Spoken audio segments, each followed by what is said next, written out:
சுஷ்மா என் பொண்ணா?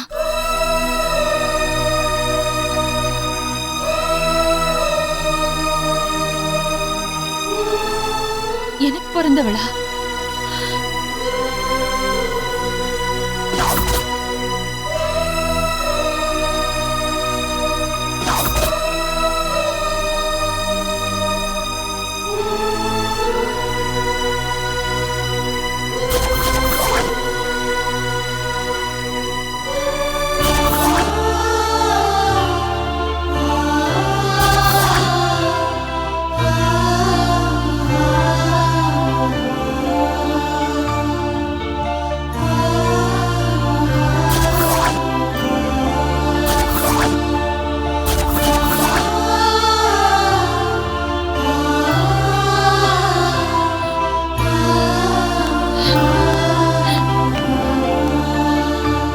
சுஷ்மா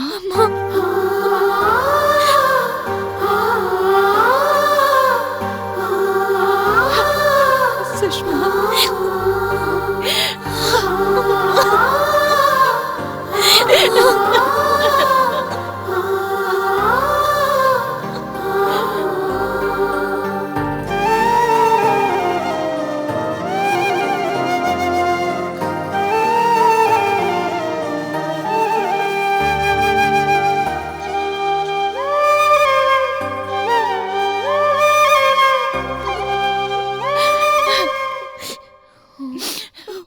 உன்னை ரொம்ப கஷ்டப்படுத்திட்டேன்ல.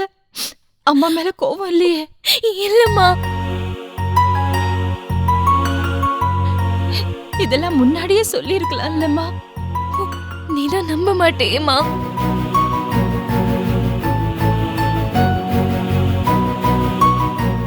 அண்ணே, என் பொண்ணு, என் மகண்ணே. ஸ்னேகா பாத்தியாடி,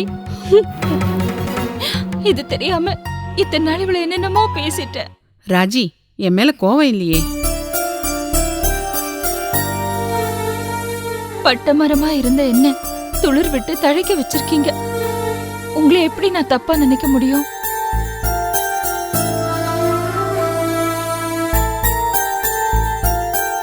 சாரி ஷா, உங்களை தூக்கி எறிஞ்சிட்டு நான் வந்தேன். உங்க இடத்துல வேற யாரு இருந்திருந்தாலும் என்னை கண்டிப்பா வெறுத்திருப்பாங்க. ஆனா நீங்க என் குழந்தைய வளர்த்து ஆளாக்கி என் முன்னாடி நிப்பாட்டி இருக்கீங்க. ராஜி, நான் உன் மேல வச்சிருந்த காதல் தோத்து போகல, என் அன்பு பொய்யில்ல. இதுக்கெல்லாம் ஒரே சாட்சி நம்ம பொண்ணு சுஷ்மா தான். இத பாரு ராஜி, லண்டன்ல இருந்து ஷாம் வந்த உடனே என்னை வந்து பார்த்தாருமா. நடந்த எல்லாத்தையுமே சொன்னாரு. உனக்கே தெரியாம உன் மூலியமா சுஷ்மா பிறந்த விஷயம் உனக்கு தெரிஞ்சா நீ கோவப்படுவேன் தான் நாங்க மறைச்சிட்டோம்மா. அதனால்தான் இவ்வளவு நாள் சொல்லாம இருந்தோம். என்ன ரத்தமும் சதையுமா என் வாரிச என் கண் முன்னால பார்த்ததுக்கு அப்புறமும் நான் ஏத்துக்கலனா நான் ஒரு பொண்ணா இருக்கிறதுக்கு அருகதையே இல்லைன்னு. ராஜி, இத்தனை நாளா நடந்த இந்த போராட்டம் முடிவுக்கு வந்துருச்சு. நீ கலங்கம் இல்லாதவன் நான் நிரூபிச்சிட்டேன். பாசத்துல உன்னை யாரும் மிஞ்ச முடியாதுன்னு நீயும் நிரூபிச்சிட்ட. சுஷ்மா, நீ யாருன்னு தெரியாம உன்னை ரொம்ப வேதனைப்படுத்திட்ட. என்ன மன்னிச்சிருமா. ஐயோ அக்கா, நீங்க போய் என்கிட்ட மன்னிப்பு கேக்குறதா?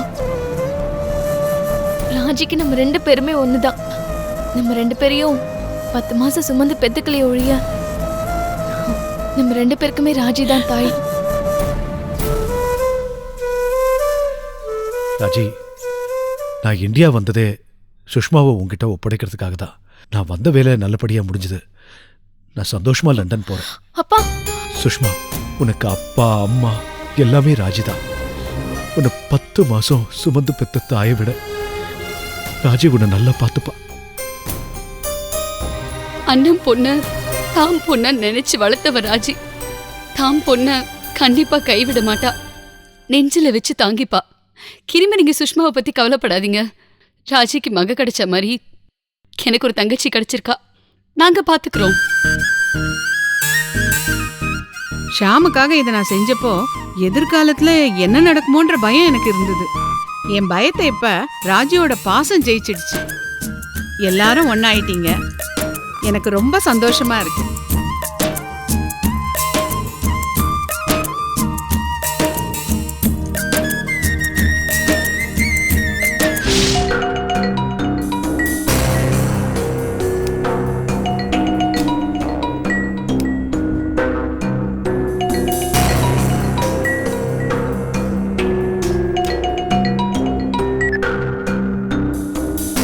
ஹலோ, என்னம்மா உமா, எப்படி இருக்க? முன்னாடி பட்ட கால் எப்படி இருக்கு? இன்னும் நொண்டிக்கிட்டு தான் இருக்கியா? நீங்க யாரா? நான் கேட்ட கேள்விக்கு பதில் வரலையே. கால் எப்படி இருக்குன்னு கேட்டேன். நீங்க யாருங்க? உன் நலனில் அக்கறை கொண்ட ஒரு நல்ல மனிதன். நல்ல மனுஷன் எதுக்கு அடையாளத்தை மறைச்சிட்டு பேசணும்? நான் போனை வைக்கிறேன். ஏய், இரு இரு இரு. உன் வாழ்க்கையில எத்தனை காலமா நீ அவசரப்பட்டு எடுத்த முடிவால பட்ட கஷ்டமெல்லாம் போதும். என்ன சொல்றீங்க? இங்க பாரு, பட்ட காலையே படும் கெட்ட குடியே கெடுன்னு சொல்லுவாங்க. உனக்கு கால்ல அடிபட்டு காய ஆறதுக்குள்ளேயே உங்க அப்பாவை அரெஸ்ட் பண்ணிட்டாங்க. அத பத்தி கொஞ்சம் கூட கவலைப்படாம உன் புருஷன் அவன் தம்பி பொண்டாட்டி சினேகாவோட கொஞ்சி குழாவிக்கிட்டு இருக்கான். அவங்க கொஞ்சி குழாவறத பார்க்கும்போது புருஷன் பொண்டாட்டி கூட தோத்து போயிட்டாங்கப்பா. இங்க பாரு, இந்த சிண்டு முடிகிற வேலையில ஏக்கிட்ட வச்சுக்காத. போனை வை. நீ இப்படியேதான் சொல்லிக்கிட்டு இருக்க, ஆனா போனை கட் பண்ண மாட்டேங்கிறியே. அப்படின்னா நான் பேசுறத கேட்கணும்னு உனக்கு ஆசை இருக்கு, அதனாலதானே போனை கட் பண்ண மாட்டேங்கிற. வாய மூடு. கண்ட ஆம்பளைக்கிட்ட நான் ஏன்டா பேசணும்? நீ ரொம்ப நல்லவதான், அது எனக்கு தெரியும். பணக்காரியா இருந்தாலும் பண்போட தான் நடந்துகிட்டு இருக்க. உங்ககிட்ட இருக்கிற இந்த நல்ல பழக்கம் எதுவுமே உன் புருஷங்கிட்டையும் சினேகா கிட்டையும் இல்லையாம்மா. அதுதான் எனக்கும் கஷ்டமா இருக்கு. சரி, நான் சொல்ல வேண்டியதெல்லாம் சொல்லிட்டேன். அதுக்கப்புறம் உன் இஷ்டம். ஹலோ ஹலோ,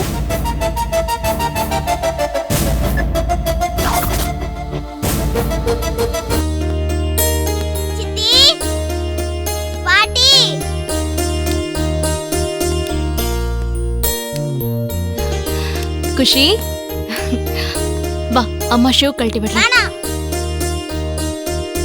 சரி குஷி, உனக்கு அவல் உப்புமா பிடிக்கும்ல? நான் செஞ்சு தரட்டுமா? அதெல்லாம் ஒண்ணும் வேணாம். உனக்கு பசிக்குமா? பாட்டி வரட்டும், செஞ்சு தருவாங்க. இங்க பாருமா, பாட்டி வெளியே போயிருக்காங்க, வர லேட் ஆகும். சித்தி வந்து செஞ்சு தரட்டும். குஷி, நான் செஞ்சு தரேன்னு சொல்றேன். பாட்டி வரட்டும் சித்தி வரட்டும்ங்கற, அப்புறம் நான் எதுக்கு இங்க இருக்கணும்? உன்னை யார் இருக்க சொன்னா? யாரத்த வந்து கூட்டாருல, போக வேண்டியதானே.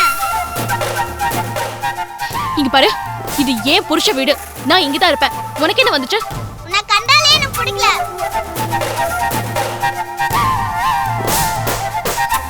குஷி, இங்க பாருமா, நான் உன் அம்மாமா. அம்மானா பிடிக்கலனா விட வேண்டியதானே. ஏன் என்ன டார்ச்சர் பண்ற? ஏய், நான் உன்னை உயிரை கொடுத்து காப்பாத்துனேன்டி. உன்னை யார் என்ன காப்பாத்த சொன்னா? போய் தொலை. ஏய் குஷி,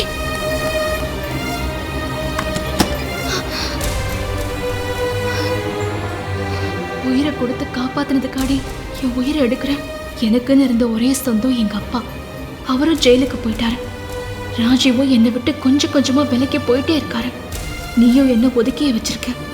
அப்புறம் எதுக்கடி நான் இந்த உலகத்துல வாழணும்? செத்து போறேன்.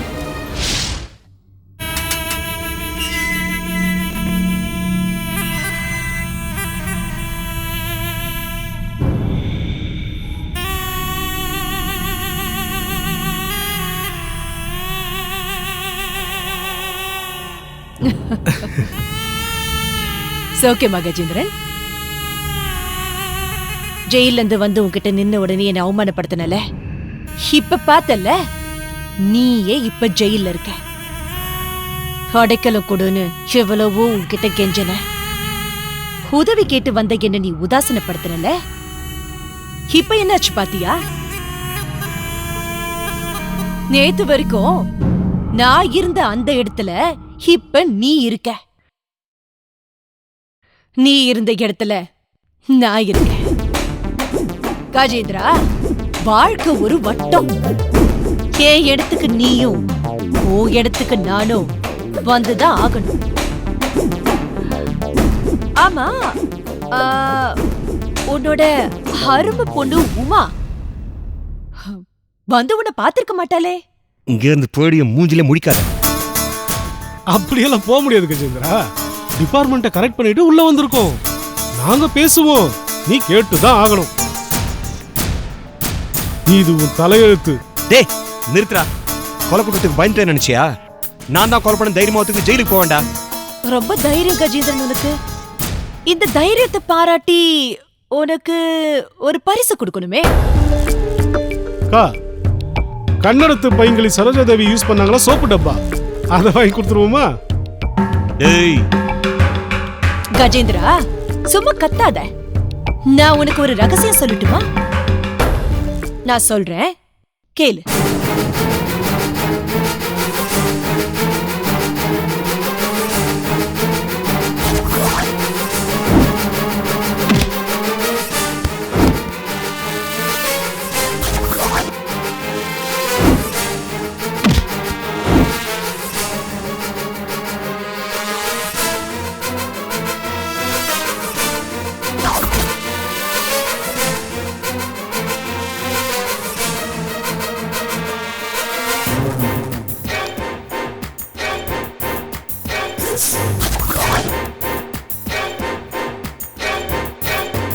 நாங்க நினைச்சா உன் பொண்ணையும் ஜெயிலுக்கு அனுப்ப முடியும்.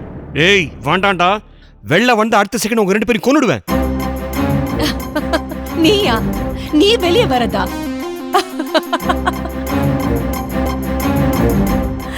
ஏதாவது பாசிபிளான விஷயத்தை பேசு கஜேந்திரா.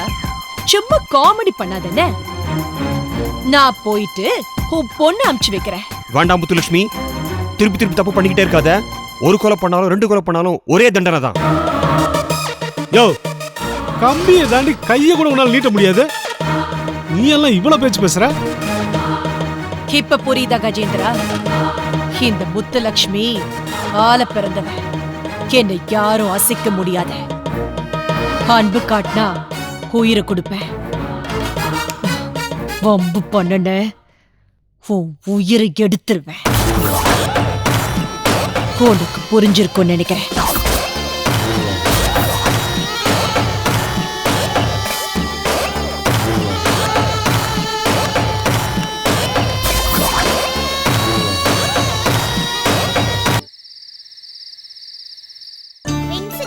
எடுத்து வச்சுக்கோங்க. சஞ்சய் அவர் ஒர்க் பண்ற இடத்துக்கு பார்க்க போனி. அவர் நைட் வரேன்னு சொன்னாரு. பிரியா, பிரியா, அண்ணனுங்களோட உட்கார்ந்து சாப்பிடுறியா? போ. இல்லம்மா, அவர் வந்துட்டோம். அவர் கூட சேர்ந்து உட்கார்ந்து சாப்பிடுறேன். ஆமா ஆமா, அவர் வந்த உடனே முதல் வேலையா உன் கூட தான் உட்கார்ந்து சாப்பிட போறாருடி. பிரியா, ஒர்க் ஷாப்லயே தங்கிக்கிறேன்னு சொன்னாருன்னு. இல்லம்மா, அவரை வர சொல்லிருக்கேன். அவர் கண்டிப்பா வந்துருவாருமா. டே துவாரகேஷ், ராஜீவா, நீங்க 2 பேரும் வீட்ல இருக்கீங்க. அவர் வந்த உடனே கொஞ்சம் உட்கார்ந்து பேசுங்கடா. அது எப்படிமா? இது அவங்க புருஷன் பொண்டாட்டிக்குள்ள பேசி தீர்க்க வேண்டிய விஷயம். 3வது மனுஷங்க நாங்க எப்படி தலையிடுறது? என்னப்பா? என்னடா பேசுற நீ? நீங்க என்ன அவளுக்கு 3வது மனுஷங்களா? அப்படி இல்லப்பா. அவங்களுக்கு ஏதாவது பிரச்சனைனா நாங்க 2 பேரும் தான் போய் முன்னாடி நிப்போம்.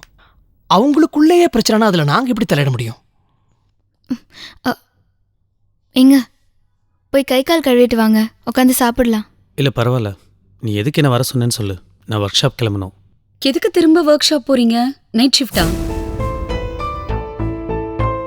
அண்ணி, உங்களுக்கு விஷயமே தெரியாதா? இனிமே இவர் ஒர்க் ஷாப்ல தான் தங்க போறாரு. உங்களுக்கு காரணம் என்னன்னு தெரியுமா?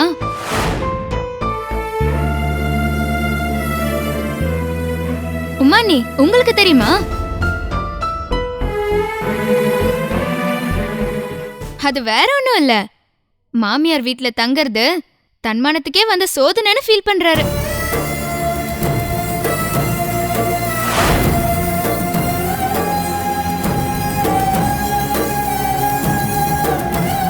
மாமியார் வீட்ல உட்கார்ந்து சாப்பிட்டா அவமானமா.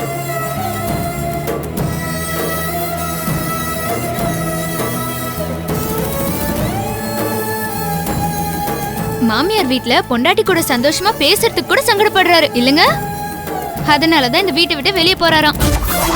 என்னங்க, அப்படித்தானே?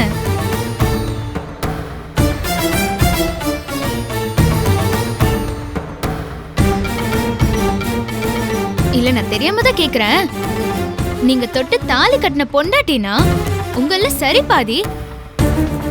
மாமியார் வீட்ல சாப்பிட்டா உங்களுக்கு அவமானம்னா, புருஷன் குத்துக்கல்லாட்டம் இருக்கும்போது உங்க பொண்டாட்டின்னா பிறந்த வீட்ல உட்காந்து சாப்பிட்டா பாக்குற 4 பேரு தப்பா நினைக்க மாட்டாங்க?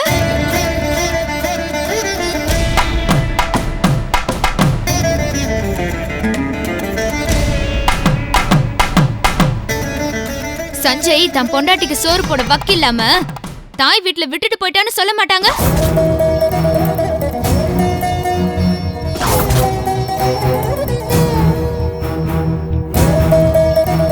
ஏங்க, இது உங்களுக்கு அவமானம் இல்லையா? புருஷனுக்கு ஒரு அவமானம்னா பொண்டாட்டிக்கும் தான், பொண்டாட்டிக்கு ஒரு அவமானம்னா அது புருஷனுக்கும் சேர்த்துதான்.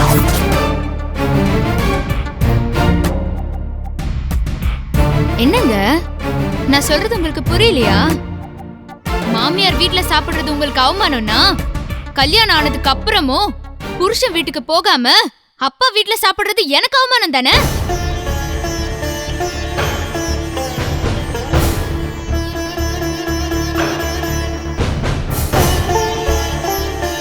இங்க பாருங்க, உங்களுக்கு இந்த வீட்டுல இருக்க பிடிக்கலன்னா என்னையும் கூட்டிட்டு போயிடுங்க.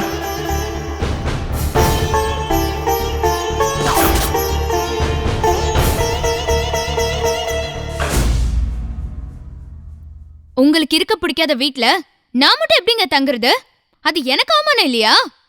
இங்க பாருங்க, இந்த வீட்ல இருக்கிறதா இருந்தா சேர்ந்து இருப்போம், தனி கொடுத்துன்னு போறதா இருந்தா சேர்ந்து போயிடலாம்.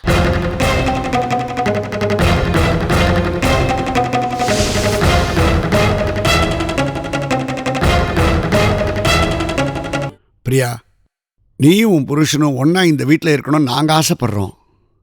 ஆனால் நீ பேசுறத பார்த்தா அவரை அழைச்சிட்டு தனி கொடுத்துன்னு போயிடுவ போல இருக்கே. பிரியா, நீ சின்ன பொண்ணுமா, மாப்பிள்ளையும் இந்த ஊருக்கு புதுசு. இப்போ நீங்க 2 பேரும் தண்ணி கொடுத்துன போனா ரொம்ப சிரமப்படுவீங்க. கொஞ்ச நாள் கழிச்சு நாங்களே உங்களுக்கு தனி வீடு பார்த்து உங்களை அங்க குடி வைக்கிறோம். அது வரைக்கும் கொஞ்சம் எங்க கூட இருங்களேன்.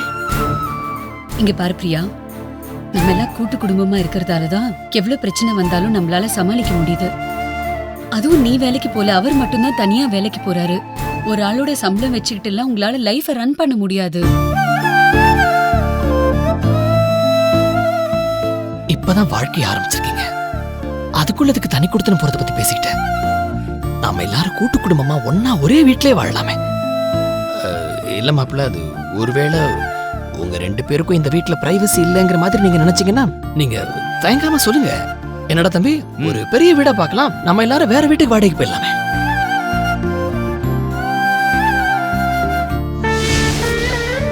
பிரியா, நீ இன்னும் சின்ன பொண்ணுமா, உன்னை தனியா அனுப்புறதுக்கு நீங்க யாருக்குமே விருப்பம் இல்ல. அண்ணே, எங்களுக்கு கல்யாணம் ஆயிடுச்சுன்னு, எங்களால குடும்பம் நடத்த முடியும். நாங்க வெளியே போய் வாழ்ந்து காமிப்போன்னு, எங்களால வாழ முடியும்னு.